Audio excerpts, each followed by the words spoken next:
أعوذ بالله من الشيطان الرجيم. بسم الله الرحمن الرحيم. القارعة ما القارعة وما أدراك ما القارعة يوم يكون الناس كالفراش المبثوث وتكون الجبال كالعهن المنفوش فأما من ثقلت موازينه فهو في عيشة راضية وأما من خفت موازينه فأمه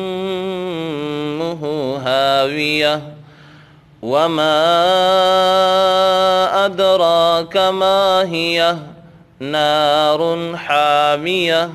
صدق الله العظيم.